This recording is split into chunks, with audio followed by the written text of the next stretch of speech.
আসসালামু আলাইকুম প্রিয় শিক্ষার্থীরা, আপনারা সবাই কেমন আছেন? আশা করি আপনারা সবাই অনেক ভালো আছেন। আপনারা অনেকেই জবের জন্য চেষ্টা করছেন। আমাদের সকলেরই লক্ষ্য থাকে যে ভালো একটা জব পাওয়া, কিন্তু এই ভালো জবটা এত সহজে পাওয়া যায় না। এজন্য অনেক পড়াশোনা করা লাগে, অনেক স্ট্রাগল করা লাগে। তো জবের ক্ষেত্রে আমি দেখেছি যে যারা আপনারা বিশেষ করে bank job, BCS job, auditor, এই ধরনের আরও অনেক জব আছে যেগুলোতে রিটেন পরীক্ষা আছে, ভালো মানের জবগুলো, সেইগুলো পাওয়ার জন্য আপনাদের রাইটিং স্কিলটাকে ভালো করতে হয়। সেই রাইটিং স্কিলের ভালো করার জন্য আপনারা কিভাবে ডেভেলপ করবেন, বিশেষ করে ইংলিশের কিভাবে লিখবেন, ইংলিশে রাইটিংটাকে কিভাবে ভালো করবেন, এজন্য আমি আজকে 9টা স্ট্রাকচার আলোচনা করব সিম্পল সেন্টেন্সের। এই 9টা স্ট্রাকচারের মাধ্যমে আপনারা যে কোনো টাইপের এবং যে কোনো ইংলিশ বাক্য লিখতে পারবেন এবং ভালোভাবে যদি এটা বুঝতে পারেন। আমি প্রাথমিকভাবে 9টা স্ট্রাকচার দিয়ে দেব এবং পরবর্তীতে এই স্ট্রাকচারগুলো থেকে কিভাবে প্রিপারেশন নেওয়া যায় এবং কিভাবে এগুলো প্র্যাকটিস করা যায় সেটাও দেখিয়ে দেব। তো আমরা ক্লাসটা শুরু করি।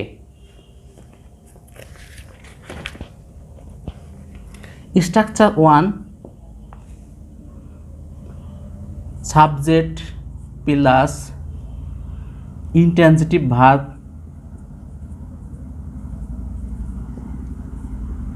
ইন্ট্রানজিটিভ ভার্ব ভার্ব একটা করে এক্সাম্পল দিয়ে যাই।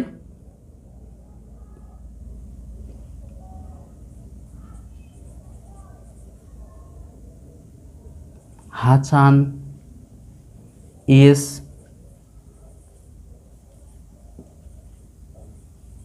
স্লিপিং, একটা স্ট্রাকচার সাবজেক্ট ইন্ট্রানজিটিভ ভার্ব। তো এখন এই স্ট্রাকচারের ইন্টেন্সিটিভ ভার্ব কি, এই ডিটেলস ব্যাখ্যাটা আমি পর্যায়ক্রমে প্রত্যেকটা স্ট্রাকচার ধরে ধরে আপনাদের শিখিয়ে দেব কিভাবে এই বাক্যগুলোকে এই স্ট্রাকচারের মাধ্যমে সেন্টেন্স তৈরি করতে হয়। 2 নম্বর structure, subject plus linking verb, verb plus complement, complement এটা অ্যাডজেক্টিভ। একটা এক্সাম্পল দিলাম,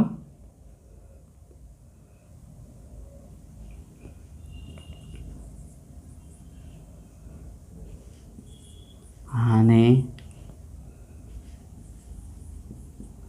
tested sweet,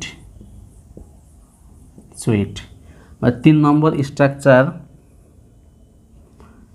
subject plus linking verb, linking verb, verb plus object, complement, complement ব্র্যাকেটে হচ্ছে noun, noun complement. He is a teacher,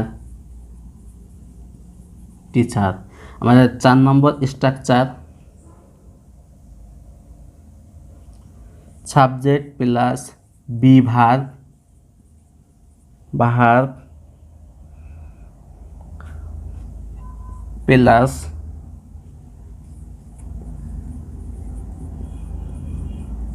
complement adverbial,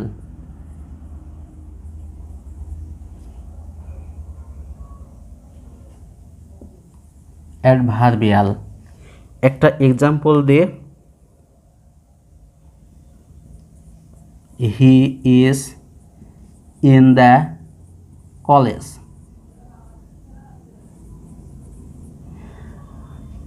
আমাদের 5 নম্বর structure, subject plus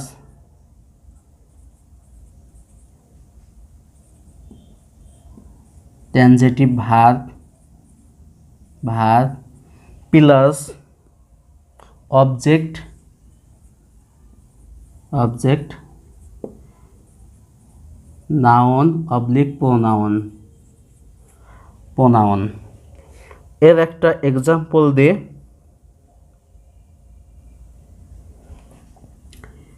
he speak English. আমরা 5টা structure already লিখে ফেলছি, এবার আমরা বাকি স্ট্রাকচারগুলো লিখব।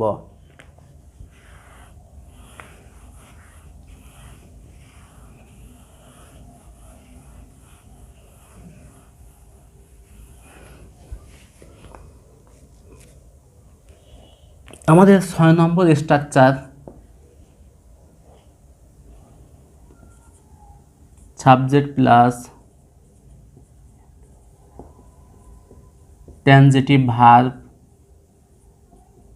Plus object noun oblique pronoun plus complement.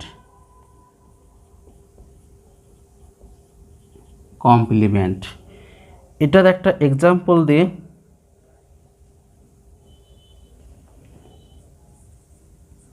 The nurse kept the baby quiet। আমাদের 7 নম্বর structure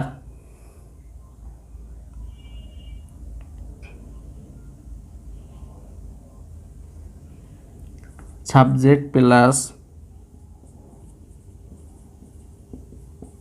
transitive verb plus object noun অথবা pronoun plus complement.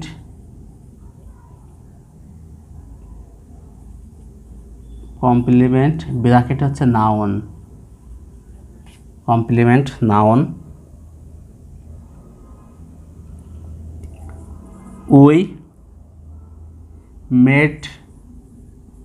made him captain। আমাদের 8 নম্বর structure subject plus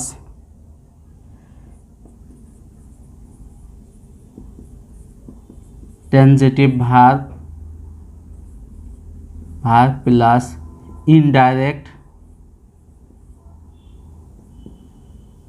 indirect object plus direct object bracket হচ্ছে noun oblique pronoun. একটা example দে he gave me a pen. আর 9 নম্বর স্ট্রাকচার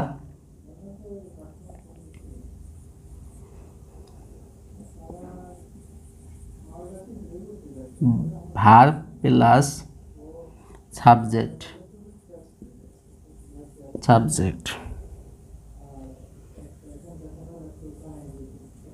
There is a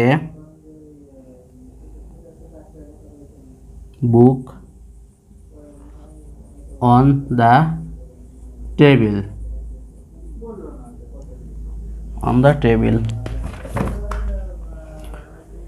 এই হচ্ছে আমাদের 9টা স্ট্রাকচার আমি দেখালাম।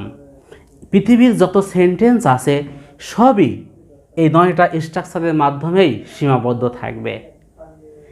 কিন্তু এই 9টা স্ট্রাকচারটা দেখলেই হবে না, এটা ভালোভাবে কিভাবে বোঝা যায় আমি প্রত্যেকটা স্ট্রাকচার ধরে ধরে ব্যাখ্যা সহ এবং কিভাবে প্র্যাকটিস করবেন সব কিছু দেখিয়ে দেব। বিশেষ করে এর ভিতরে অনেক কিছু বিষয় আছে, ট্রানজিটিভ ভার্ব কি, ইনট্রানজিটিভ ভার্ব কি, কমপ্লিমেন্ট কি, লিঙ্কিং ভার্ব কি, অ্যাডভার্বাল কি, সব কিছুই আমি আপনাদের ক্লিয়ারলি শিখিয়ে দেব। কেননা আমি এর উপরে একটা কোর্স করেছি, ইংলিশের এই স্ট্রাকচারের উপরে। আশা করি আপনারা যদি নিয়মিতভাবে আমার ক্লাসগুলো দেখেন এবং এই স্ট্রাকচার আমি যেভাবে শেখাবো এইভাবে যদি প্র্যাকটিস করতে পারেন, তাহলে রাইটিং স্কিলে আপনারা অনেক দক্ষ হয়ে যাবেন এবং কনফিডেন্সলি বলতে পারবেন যে আমার এই ইংলিশ সেন্টেন্সটা 100% সঠিক হয়েছে।